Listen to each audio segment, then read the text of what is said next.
Hello, guys.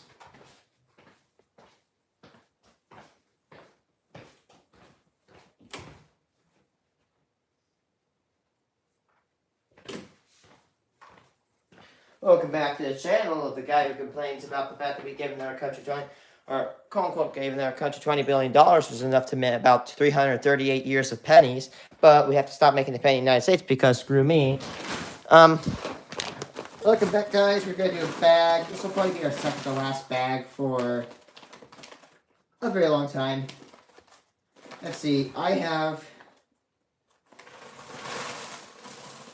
about like 2 hours to do this, and it takes me an hour and 40. So we better get on to this. Our 20 minutes of sandwich time. When I ever use the term sandwich time, I mean that by like, oh, that's the time I have to F around with. You know what I mean?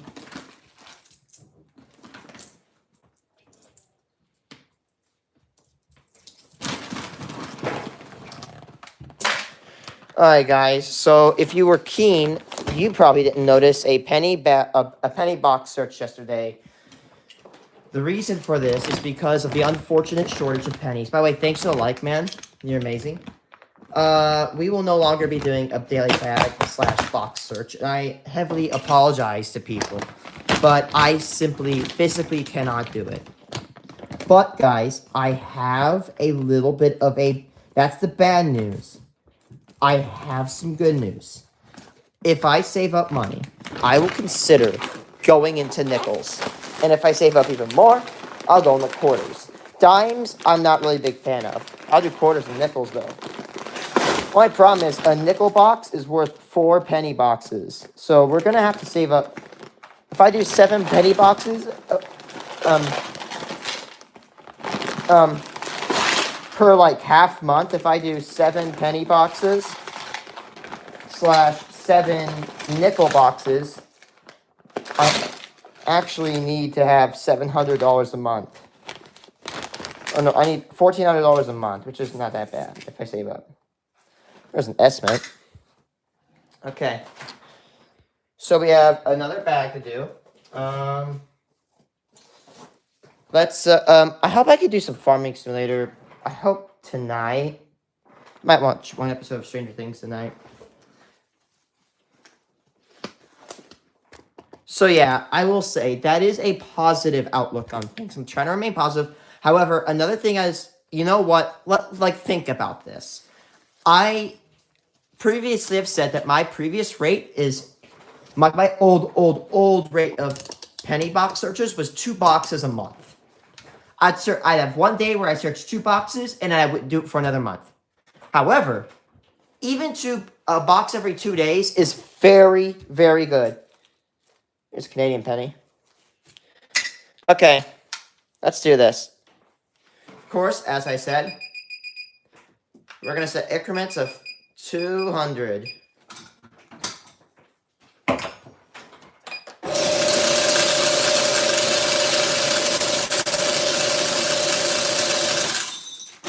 got one. Great news, guys. 1945 Philly. We pay number 1. In terms of like that wind farm I keep tracking, the first wind turbine that's been made, it's got 2 blades on it, and they're probably putting the 3rd one on right now. So Panther Grove 1 Unit 70 will be the first one done. Most likely they'll get done with it today, and putting the blades on and all the physical, like the major steps to building it. And then after that, they're gonna have to go wire it in. They have to wire the hub to the nacelle, wire everything up, download the programming if it isn't in there, and then they'll be done. My question is, are they going to break the crane down, or are they going to move the entire crane while it's assembled? Because if you don't know, in a wind turbine, when you build a wind turbine, you have to actually build a gigantic crane. It's so big it has to be assembled on site, which can be a little bit of a pain in the ass. But I will say, wind turbines can be built very quickly. I mean, within literally like what? Within a week, it went from being a full tower to they literally have the hub They have the hub slash nacelle, and they have 2 blades on it right now. One thing you gotta give wind turbine construction workers is that they don't mess around. They are gonna hammer those things in fast. Because time is money. Time is money. They got a year to do it.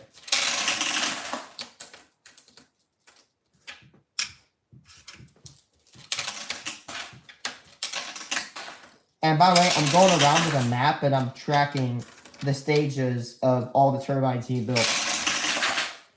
On the southwest of the farm, they still have to put some foundations into the ground. But it looks like they're going to be starting at the northeast towards Woodford, Illinois. And they're going to start finishing northwest to west of Seacourt, Illinois. So they're going to go and finish in the southwest. So they're going to go from northeast to southwest. Oh, 09.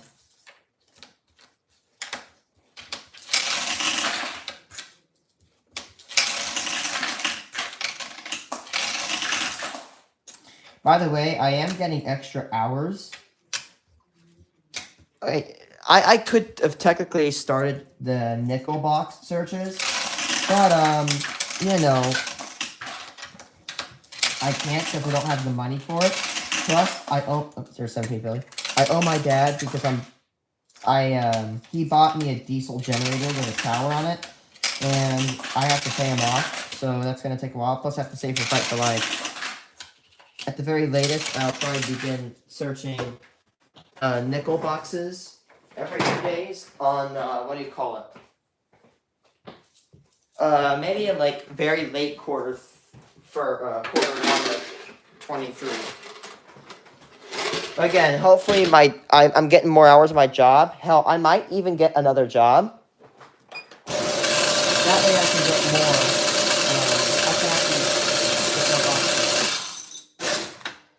I can think about working at Menards. Like, see if I can work some days, 5 till close. Oh, there's another one.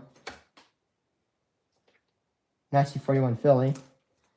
We pay number 2. Where? Yeah, it looks like there are a good amount of coppers in here today. Where my boy Chris is.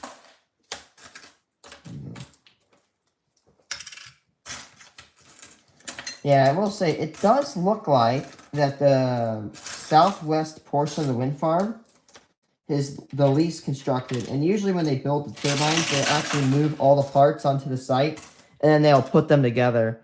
But right now, for like the southwest portion, like southwestern turbines, they don't have the parts there yet. They have to probably go truck those in, or train them, because they are actually coming from Colorado.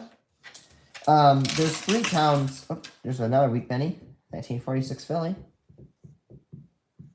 Wheat penny number 3.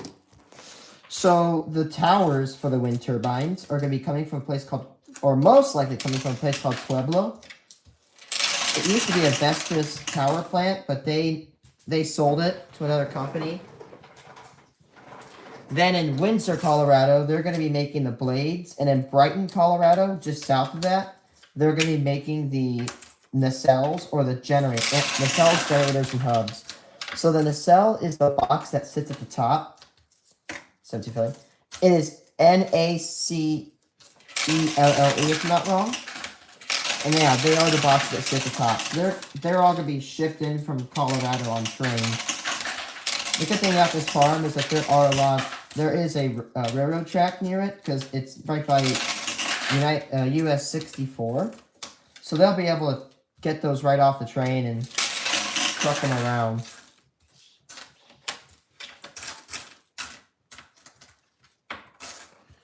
Woody.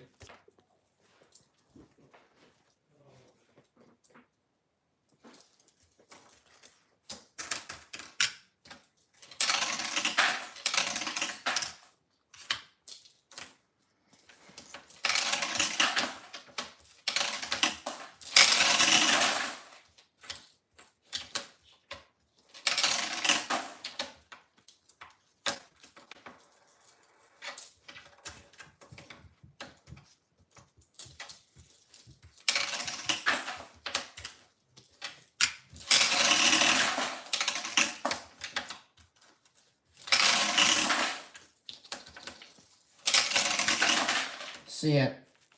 Okay. So after they're done putting all the blades on the turbine, what they're going to do is they're going to go in and they're going... Wait a second.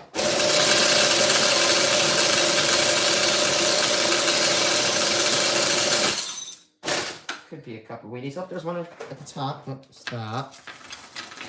Put my finger on it so I can track it. There it is. 1940 Philly.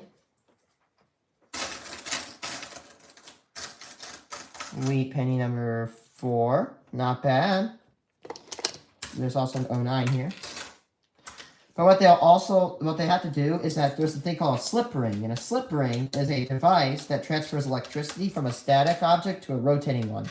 So, like, the nacelle is a static object, and you have the rotor, which is the spinning part of the wind turbine. They have to wire up a special circuit, because if you put wires in it, it'll just snap. This is not the same for the shaft to nacelle connection.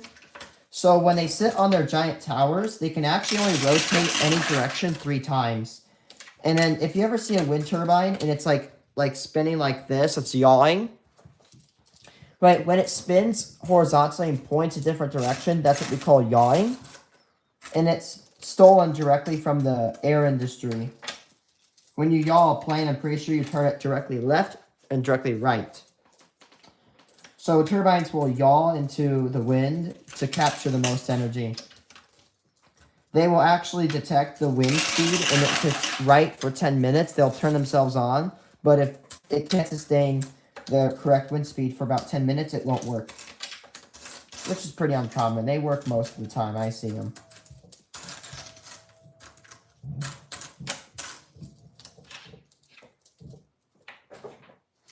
If you ever see a wind turbine yawing and it's doing nothing, it's most likely untwisting its cables. Because if it keeps going the other direction, it'll twist and destroy its cables and not be able to transport power. Centrally. Wind turbines also have what are called caliper brakes inside the... Hello, viewer. They have caliper brakes. So imagine your car brakes. How your car brakes work is there's a disc, and you got your brakes that go like that, and they cram onto your rotor disc, your brake disc. Wind turbines, when they yaw, are the exact same way, and when they are actuated, they will not move. I don't think they should move more than 1/4 of a degree. So what a lot of people always see wind turbines in wind, they're like, oh my gosh, if it's like a storm, it's gonna blow it up, it's gonna make them spin off control. Like the people see on the movie Twisters. I've seen that movie, like one of the wind turbines is spinning so fast, and it explodes. That's actually not true to a certain degree, because if a wind turbine discovers it's got way too much wind, it will actually turn the blades like this. Like, this is when it's catching the wind. It'll turn the blades like that, where the wind will go right over, and it will completely stop itself. And it will, a lot of the big ones will shut down within a minute. You can see this, because if you look at the Greenfield, Iowa tornado, and it did destroy wind turbines, a lot of the wind turbines in the area, they are spinning, but a lot of them are still. When a tornado... Give me a second.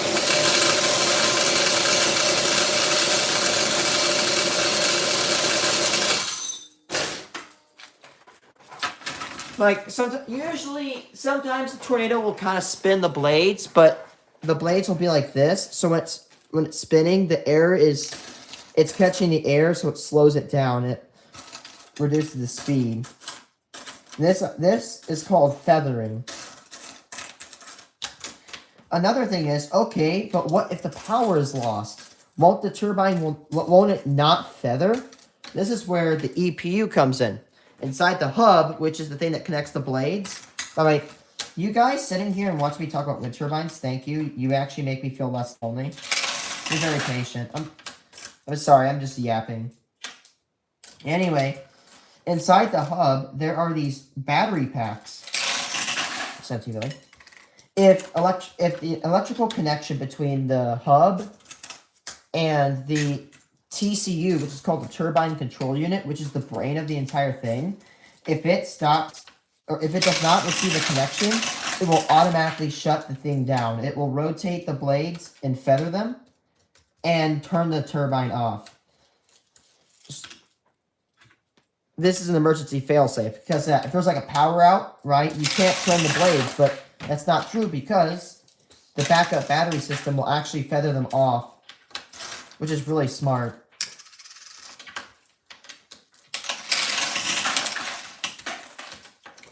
Another thing I've seen that's really smart on them is that at the very end of the large ones, they will actually they'll add these little pieces to the end of the blade, so it'll actually make them quiet. I will say the older ones are a lot noisier than the newer ones. Like, imagine an airplane flying through the air, right? You kind of hear that. I can't make it with my mouth, right? But it sounds like a constant airplane going. Like, if it's a very quiet day, you can hear them from about like half a mile away. But honestly, they're they're not way too noisy unless they're like older one. Which the older ones, like I hate to admit this, I probably shouldn't have done this. I've been under a couple of them, and when I have been under a turbine, I've always found out that the smaller ones that rotate faster are always the noisier ones. But another thing I've noticed is that when it rotates so fast, like when they get to full speed on a windy day, you'll have more annoyance hearing the wind blow into your ears than the turbine's blades cutting through the air. I could actually probably sleep under one.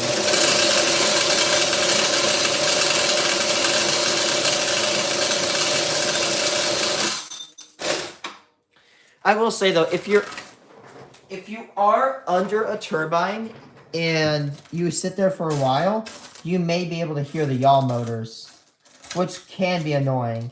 But you have to be really, really close under one to hear it.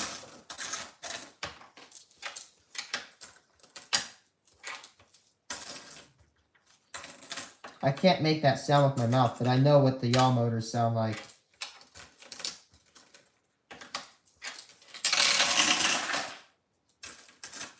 Another myth I think I've heard is that they're started by diesel generators. Like the rotation is started by diesel generators.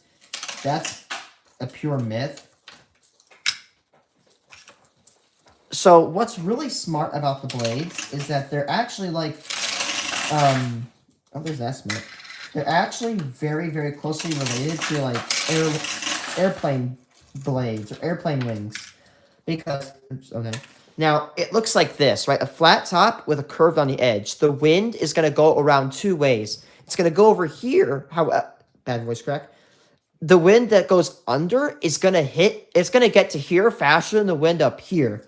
This creates a little pocket of pressure, and I'm probably not explaining it correctly, but it creates a little pocket of pressure that helps the blade propel itself even further and faster.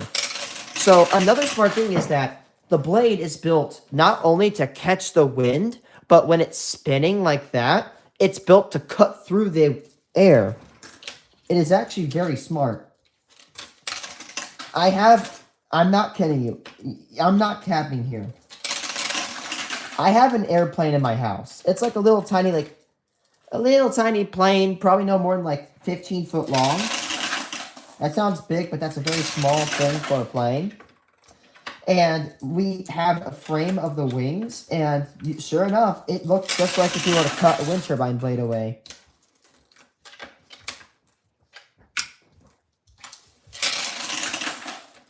Another thing is people always ask, why are they getting bigger? And I can answer this very good. If you want to know why wind turbine blades are getting bigger, I want you to imagine this. Take a pry bar, right? Take a pry bar and pry something right now. Okay. Now take a bigger pry bar and pry the same thing. You're going to notice it's easier, and it's because of a word that starts with an L. Leverage. Imagine a lever, right? Oh, give me a second. I know I'm yapping. Imagine that this wrench... Imagine you're wrenching something, right? Take a wrench if you're a mechanic. Now wrench and grab right here. You're not going to get a lot of twist. It's going to be very hard. Now, grab on this end. If you rotate, you're going to get a lot of leverage and you're going to crank that bolt out very, very easily. That's kind of applies with wind turbines. The longer the blade, the better the leverage. Another thing is if you double your rotor size, quadruple output.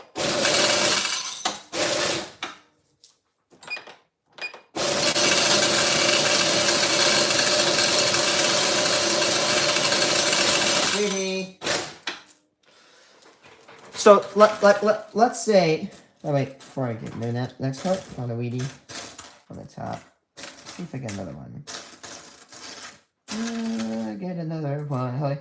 Hope I find another one in here today. I found another one. Yay! I'm sorry if I'm mumbling. That's probably like the best. Like probably like I hope this kid mumbles because I hate hearing him talk. Hello, viewer.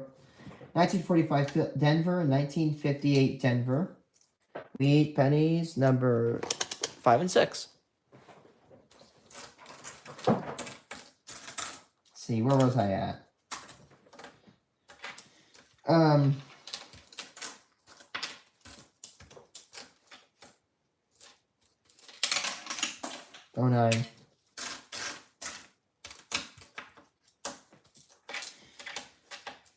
But I will say, the biggest issue with turbines right now, I can point out 2 big issues. Now, as a turbine enthusiast, I don't want to be like, I'm not going to say wind turbines are without their flaws. First off, I will admit this, they're not 100% green. You have to burn diesel, you have to burn diesel to put them up. I'm not going to deny that. However, I think, the people that say they're 100% green, no, nothing is 100% green in my opinion. You gotta burn fossil fuels to do something. However, turbines are relatively clean when they run.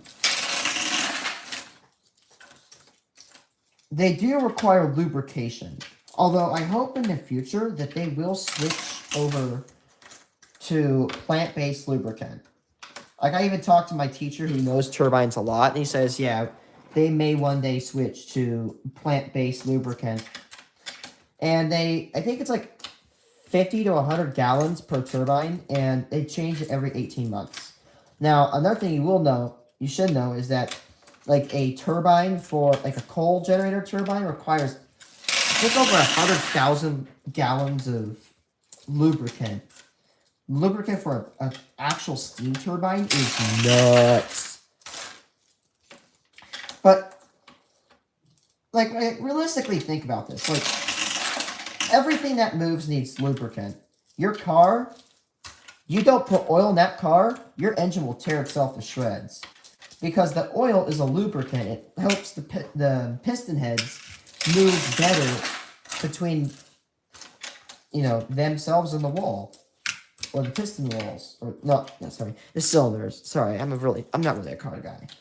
I'm not going to pretend I'm a car guy, because I'm not.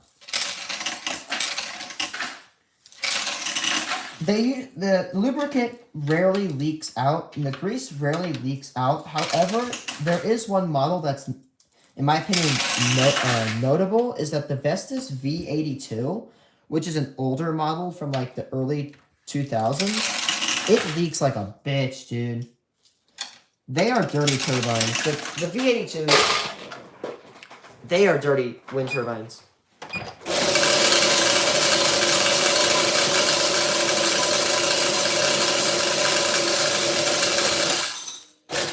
But they are very old units. Those turbines, like if you ever go to Twin Groves, and you go look at the wind turbines, like in Twin Groves, which is like east of Illinois or Bloomington. 1919S. Nice find. Again, sorry if I keep talking. That sweet penny number 7. Now, remember what I say about wheat pennies is that the 1919 wheat pennies are actually they don't go below the 50 million mint mark, so they're not that rare. 1919s are actually very common, even their mint mark variants. There's a Wheatie. 57 Denver. Wheat penny number 8. Keep getting a ton of 50s, 40s. I hope I get some cool, like, ones from 1910s, like that 17S. Oop, 17 really. I don't want to be like a red herring if you guys interpret what I'm about to say as a red herring argument, you can. And here's what I always say. In my opinion, I'm more worried about the fertilizer and herbicides that the farmers spray in their fields than the lubricant off of a wind turbine.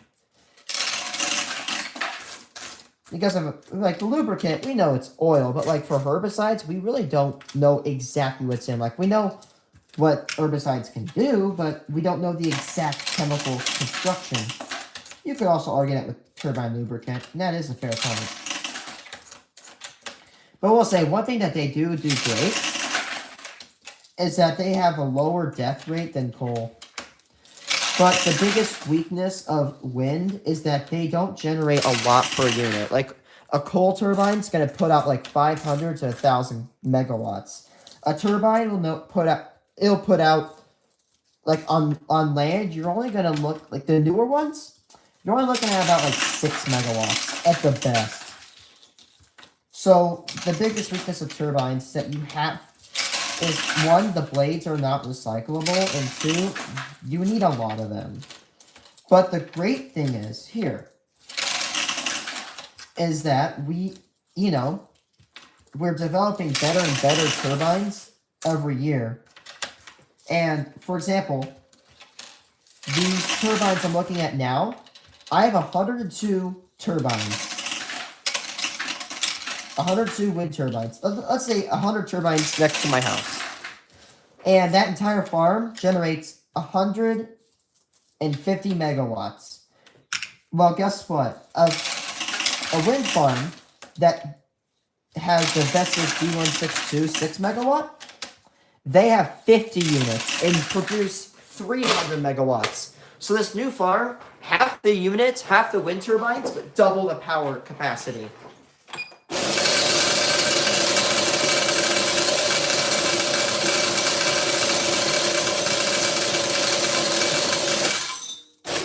And these wind farms were built literally within 12 years of each other. Woody?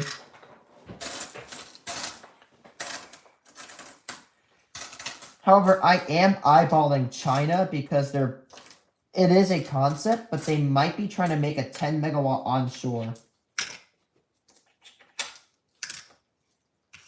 10 megawatts of wind power from a single turbine onshore? That's extreme.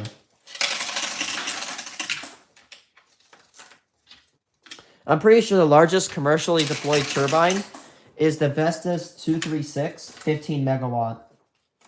Like, it is an offshore model, but the Vestas V236, is you know the wind turbines near my house?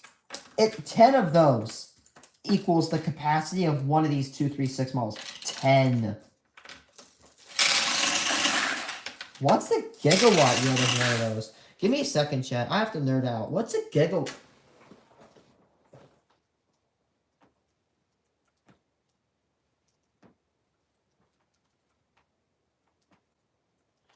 I know, like, for a Vestas a V162 and a 163 is roughly about 30. Oh my god. Damn. A Vestas V236 can put up to 80 gigawatt hours. That's stupid. Let's see. One of my turbines near our house, it puts up about 4 gigawatt hours a year for an old-ass turbine. This bastard puts out 80. That's, like, literally roughly 4 or 5 Vestas V236s could replace the entirety of a wind farm consisting of 102 units.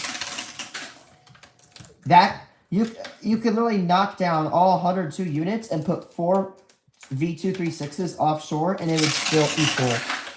That's crazy.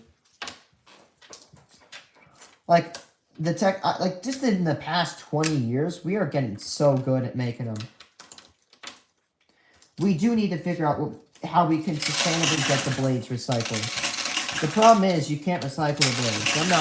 I'm not gonna say, oh, look at this. Like, they're all like 100% recyclable. You can take the cell and recycle it.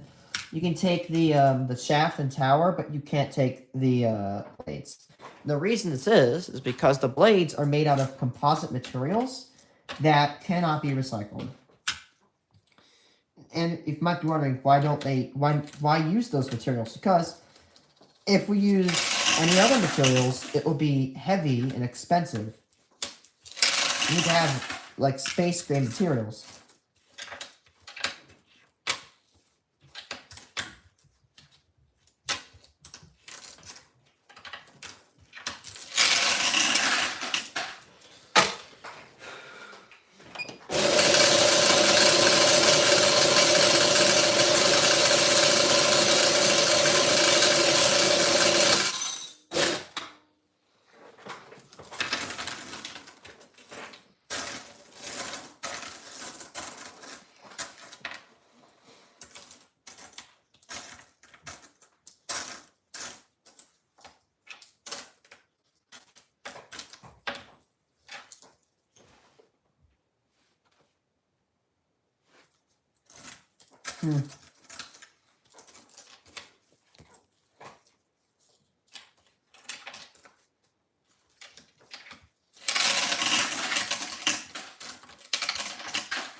Hi, we are.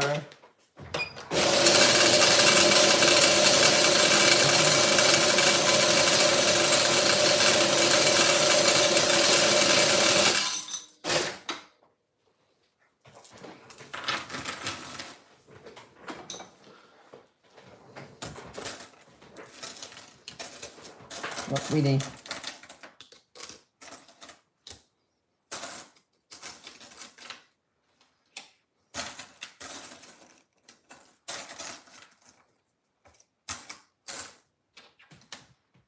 $19.38 Philly, wheat penny number 9.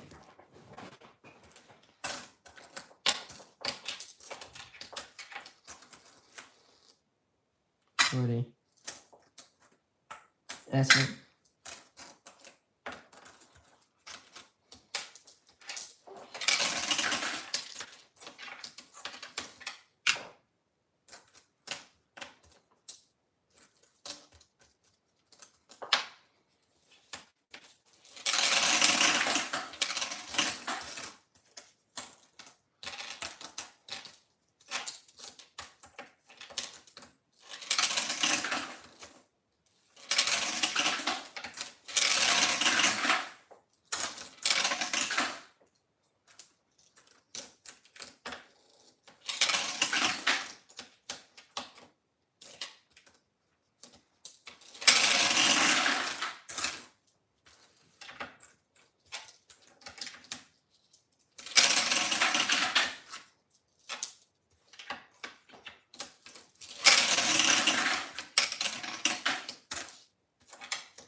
Hello, other viewer. What you would keep in the nickel box? Nickel box? What do you mean? What will I keep in a nickel box? What will I keep in a nickel box? What do you mean? Sorry, I don't understand.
$17 Philly.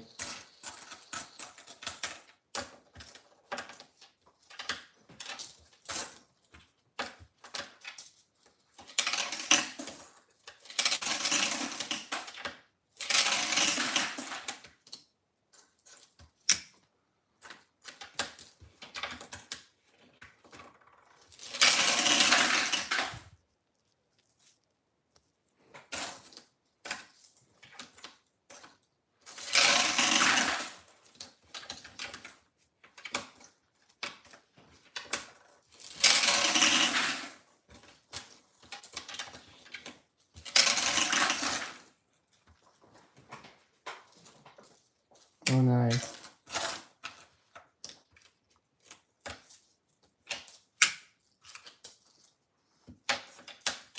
Actually, you guys, I'm going to take a break after I get done with this. Probably come back later today.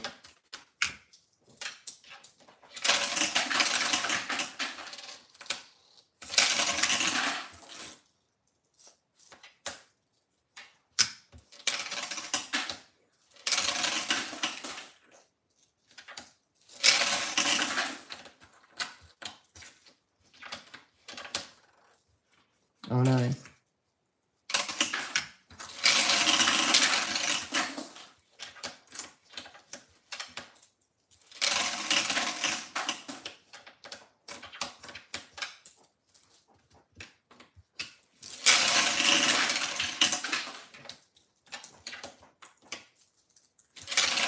Alright guys, I'm gonna take a break. What coins? 40s, 50s, 2009s, which ones? I like the anything from like 1940 and before, like 1940, like 47 and before.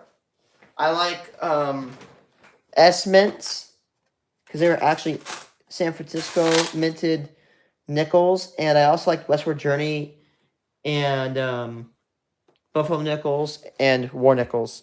So guys, I'll be back later. Peace. I'm gonna be working.